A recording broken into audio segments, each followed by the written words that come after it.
For over 3 decades, she ruled the courtroom with an iron voice and a sharper stare. Judge Judy wasn't just a television personality, she was justice to millions of Americans.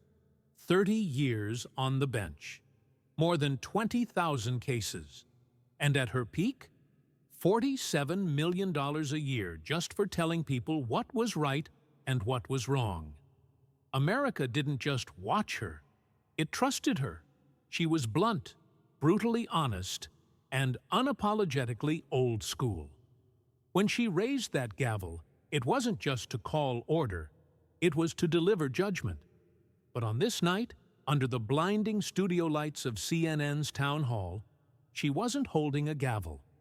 She was face to face with someone who didn't flinch in front of power.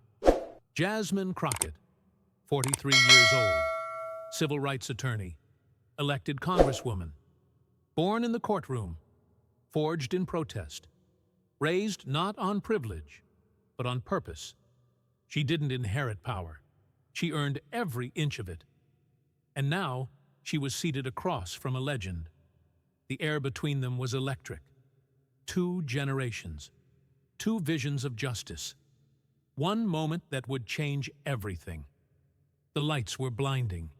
The cameras were rolling. The room was full but silent. This wasn't just another CNN town hall. This was an arena. And tonight, the nation was watching. Millions of Americans sat in living rooms, in break rooms, in cafes, eyes glued to their screens. Not because it was scheduled, but because something felt different. At the center of the stage, the tension was alive. You could feel it in your chest before anyone spoke. On one side sat Judge Judy, her posture tight, her gaze sharp, her fingers tapping the table with a rhythm only she understood. She had sat through hundreds of panels.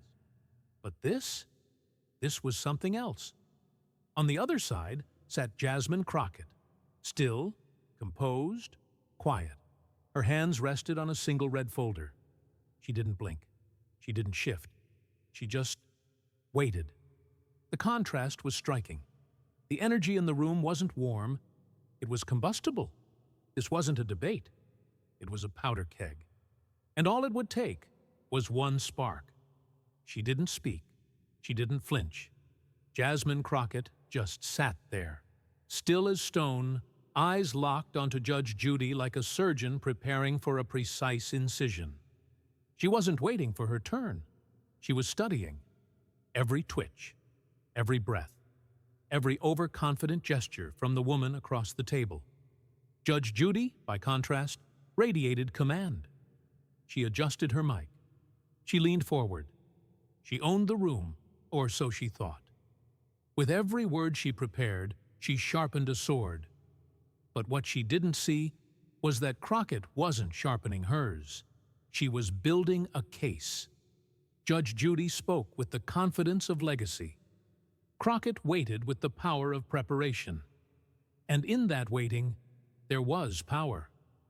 A kind of silence that doesn't come from fear. It comes from knowing. Knowing that the storm is coming. And knowing you are the storm. It came out fast, like a spark snapping in dry air. You have no idea what you're talking about. Judge Judy's voice sliced through the studio like a whip. Sharp, loud, final. The audience jolted. Even the camera flinched. It wasn't just disagreement. It was outrage. Her eyes burned, her jaw clenched. Her finger jabbed the air like she was delivering a verdict, not an opinion. And just like that, the fuse was lit. This wasn't a legal discussion anymore. This was a confrontation. Her words, 7 little syllables, might have seemed harmless to someone new. But to those who knew power, who understood courtroom control, they were a declaration of war. You have no idea. That phrase wasn't about facts. It was about hierarchy, a warning, a slap in the face, a line drawn in fire. Across from her, Jasmine Crockett didn't blink, didn't react, didn't even shift in her seat. But the storm had begun. She didn't yell. She didn't interrupt. She didn't even blink. Jasmine Crockett sat still, her face unreadable, but not passive. There was no fear in her eyes, no retreat, no apology. Only a silence that spoke louder than Judge Judy's rage. Her lips pressed into a firm, quiet line. The kind of line drawn by discipline, by experience. The kind of silence that demands respect, not permission. And then, her hand moved, not to point, not to gesture, but to slowly, deliberately open the red folder in front of her. It wasn't for show. It wasn't a threat. It was preparation. Judge Judy had fire. But Jasmine Crockett had fuel. Cold, factual, undeniable fuel, and she was about to use it. The rage in the room filled the space like smoke, thick, choking. But Crockett didn't cough. She watched. She waited. And she remembered. Respect doesn't always shout. Sometimes it prepares its evidence.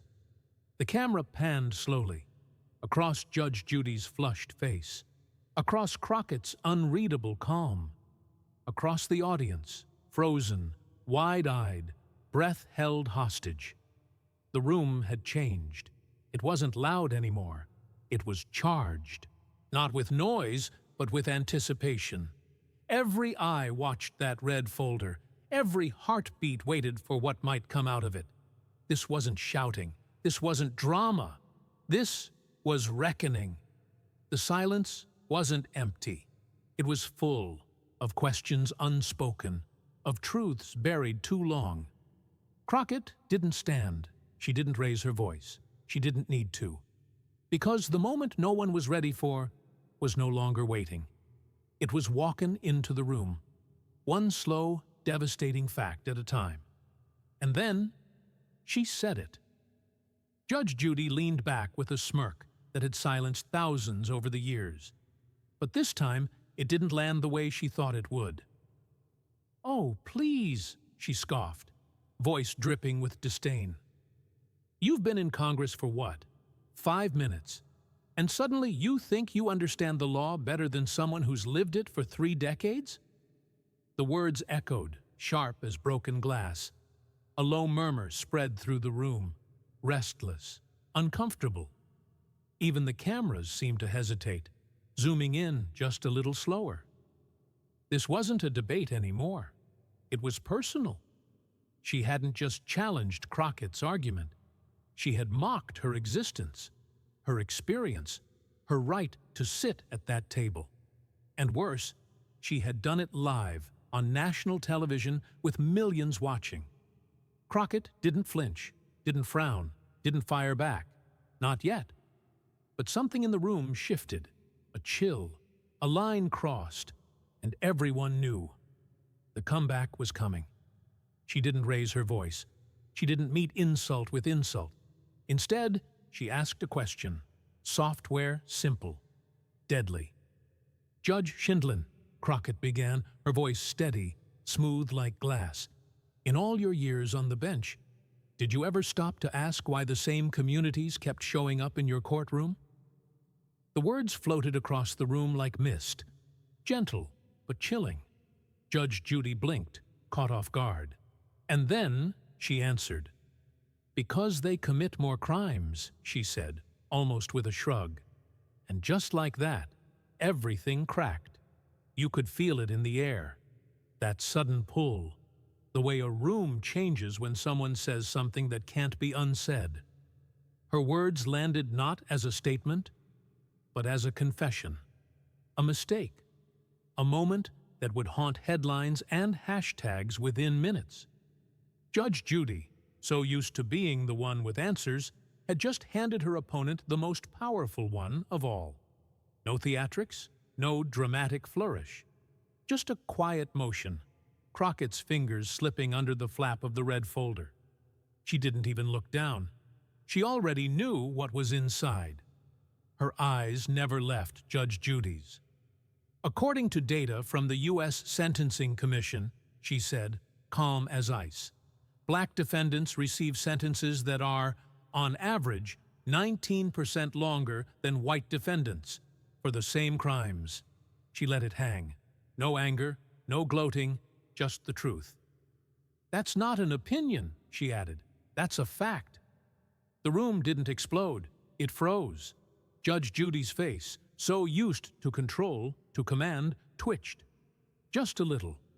A flicker in her eyes. A break in her armor. The red folder stayed open. But what it revealed wasn't paper. It was a shift in momentum. And everyone felt it. Jasmine Crockett didn't raise her voice. She didn't have to. Because what came next wasn't about policy. It was about people. "I didn't sit on a bench handing out sentences," she said quietly. "I stood in front of that bench, fighting for the people you never saw, the ones you never heard." Her voice didn't shake, but it carried the weight of 1,000 names. "I've represented black teenagers, barely 18, who were sentenced to 15 years for stealing a backpack." She paused. Let it settle. "The same week, I watched a white college student, caught with $3,000 worth of stolen electronics, walk out with probation." The room didn't just go quiet, it felt smaller. "I've watched mothers lose their children to the system because they were addicts, while rich white executives checked into rehab centers with private doctors and walked away praised for fighting their demons." Her words weren't rage. They were testimony, pain, precision, truth. "You talk about justice," she said, locking eyes with Judge Judy. "But justice has a pattern, and I've lived in its shadow long enough to trace it." Crockett didn't pause. She'd opened the door, and now she stepped all the way through. "You say you were tough but fair," she began, eyes locked on Judge Judy. "But fair to who?" The words were razor sharp. She didn't yell. She dissected. "Let's talk about the difference between crack cocaine and powder cocaine," she continued. "Same drug, same chemical compound. But for decades, federal law punished possession of crack, used mostly in black communities, 100 times more severely than powder cocaine, used mostly in white ones." She let the silence hang there, heavy. 100 times. She didn't need to raise her voice. The number did the screaming for her. "That wasn't accidental. That wasn't tough but fair. That was targeted. That was engineered." Judge Judy looked stunned, not because she didn't know the law, but because she never had to defend it. And now she was being asked to explain a system that punished the poor while protecting the privileged. She always had something to say. For 30 years, Judge Judy Sheindlin had delivered verdicts like lightning, sharp, fast, final. She prided herself on never being out-argued, never being outmaneuvered, never being outspoken. But now the words wouldn't come.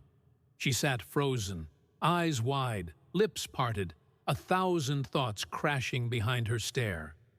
But nothing came out. The cameras zoomed in, slowly, deliberately. Not on Crockett, not on the audience, but on her. For the first time, America saw the woman who had silenced others suddenly. Silenced. Her fingers fidgeted. Her posture, once straight as steel, now leaned back, slightly but visibly, retreating. She wasn't responding to a question. She was reacting to a truth too sharp to swallow. And in that silence, something seismic shifted. Not just in the room, but in the balance of power. Jasmine Crockett didn't stand. She didn't raise her voice. She just looked across the table, right into the eyes of a woman who had made millions commanding others to sit down. "You built a career yelling at people who couldn't fight back," she said. Clear, cold, unshakable. "And the country applauded you for it." Judge Judy didn't move, but the impact landed like a gavel to the gut. Crockett continued, never breaking eye contact.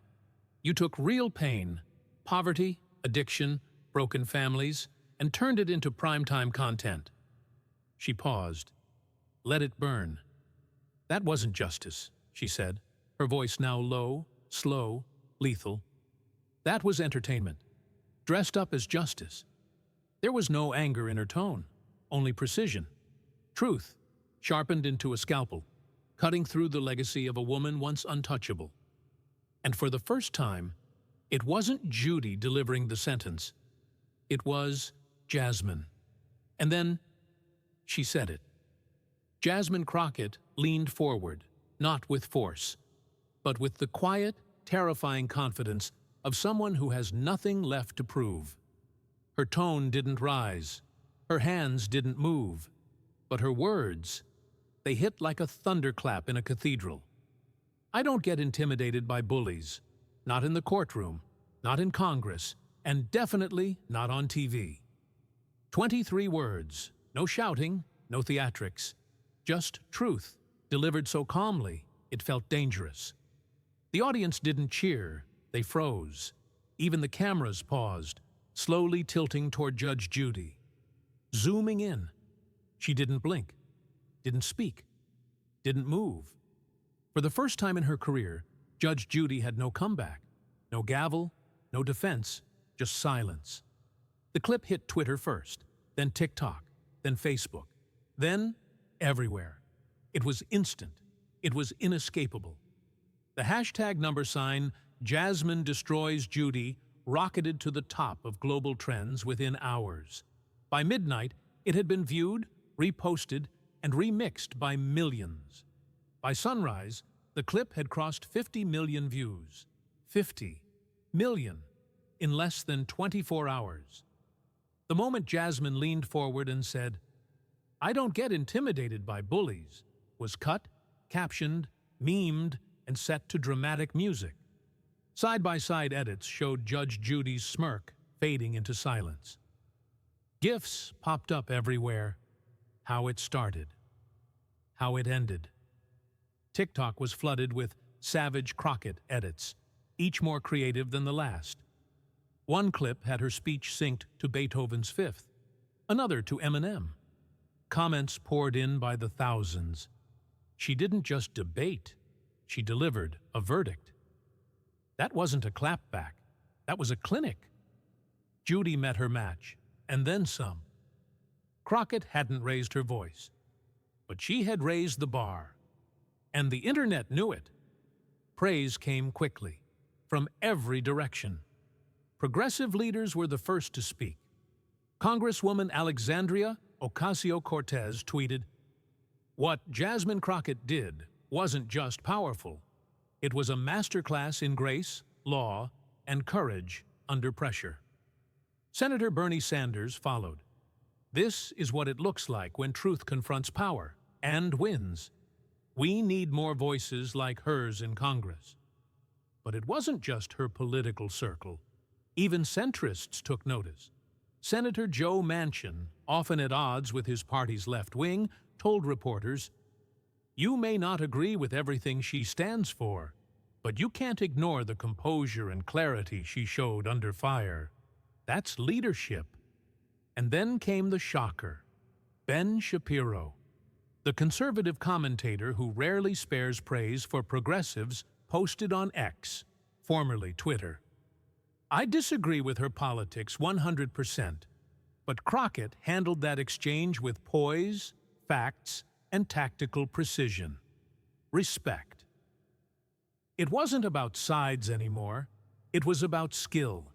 And Jasmine Crockett had just earned the respect of the nation, across the aisle. It started as a showdown. Now, it's in the curriculum. Within days, Jasmine Crockett's exchange with Judge Judy was being shown in law schools from coast to coast. Professors paused lectures to play the clip. Debate coaches broke it down frame by frame. Communications instructors turned her calm delivery into a gold standard. Because it wasn't just about facts, it was how she said them. Calm, precise, relentless. One political science professor called it the most teachable moment in televised debate this decade. News anchors quoted her. Podcasters dissected her cadence. and social media users began stitching her words into graduation speeches. Jasmine Crockett, once seen as just another freshman congresswoman, was now something more. She became a symbol of control in chaos, of truth over noise, of courage that doesn't need to shout. She didn't just win a debate. She became the reason a new generation wants to learn how to speak truth to power. The gavel didn't fall, but the questions did. Cable news panels lit up. Editorials flooded in. Headlines asked the one thing no one ever dared ask before. Is Judge Judy's style of justice still relevant in 2024? For years, her bluntness had been her brand. The tough talk, the no-nonsense glare, the courtroom as a stage where scolding stood in for substance. But now, after being dismantled by calm facts and quiet composure, that brand suddenly felt outdated. She wasn't just out-debated, she was out-evolved. Judge Judy had long symbolized authority. Sharp, swift, unquestioned. But to a new generation, she now looked like a monument to a justice system that punished pain instead of understanding it. The woman once praised for her fearlessness was now being scrutinized for her rigidness. It wasn't cancel culture. It was cultural shift. And the verdict wasn't written by a court. It was written by the moment. She didn't win by yelling. She didn't need to. Jasmine Crockett won by standing still, while others lost their footing. She won by knowing the facts, by refusing to be baited, by turning every insult into a mirror, and making America look at itself. She didn't out-scream Judge Judy. She out-thought her, out-composed her, outlasted her. Because Crockett didn't come to argue. She came to prove. Justice doesn't scream, she had said. It proves. Those words echoed far beyond the hearing room. They made their way into classrooms, courtrooms, and conversation threads. They became more than a comeback. They became a definition. Justice isn't about volume. It's about vision. And Crockett didn't just speak truth to power. She made power answer to truth. In a world addicted to noise, she chose silence. Jasmine Crockett never raised her voice. She didn't pound the desk. She didn't call names. She waited. And when the moment came, she spoke like someone who had already won. But her true power? It came in what she didn't say. The camera caught it. Millions saw it. She stood up, slowly. No papers in her hand, no fist in the air, just stillness. Her eyes didn't blink. Her posture didn't shake. She simply looked ahead, clear, direct, unshaken. Across from her, Judge Judy sat frozen. The woman who once ruled every room now sat in silence, her gaze lowered, no words left. The moment belonged to Crockett, and she never said another word. Because sometimes the loudest statement is made without a sound. In the end, it wasn't about who shouted louder. It was about who stood firmer. It wasn't a war of volume. It was a battle of values. Jasmine Crockett didn't need to win the room. She just needed to remind us what truth sounds like when it's not buried under noise. So now, the question is no longer for Judy. It's for you. Who do you stand with? The one who yells to be heard? Or the one who listens, waits, and speaks only when it matters most? If this story moved you, if it made you think, if it made you remember what real justice should look like, share it. Speak about it. Stand up for it. Because justice doesn't just live in courtrooms. It lives in you. And the next time someone chooses silence over shouting, don't mistake it for weakness. Sometimes, the quietest voice is the one that shakes the world. In a world that often rewards the loudest voice in the room, Jasmine Crockett reminded us of something far more powerful. Truth doesn't need to shout. It needs to stand. This story teaches us that strength doesn't always come from volume, but from conviction. It teaches us to speak not to overpower, but to uplift. It reminds us that sometimes the greatest act of resistance is choosing dignity over noise. So the next time you're tempted to scream to be heard, ask yourself, is my silence more powerful than their noise? Am I speaking to win or speaking to stand for something? Because real justice, like real character, isn't loud, it's unshakable. If this story resonated with you, if you believe in truth, justice, and the power of quiet strength, subscribe now. Join this journey. Let's give voice to those who've been silenced. Because every click, every share, every subscriber helps keep stories like this alive and helps the truth rise above the noise. This isn't just a channel, it's a movement.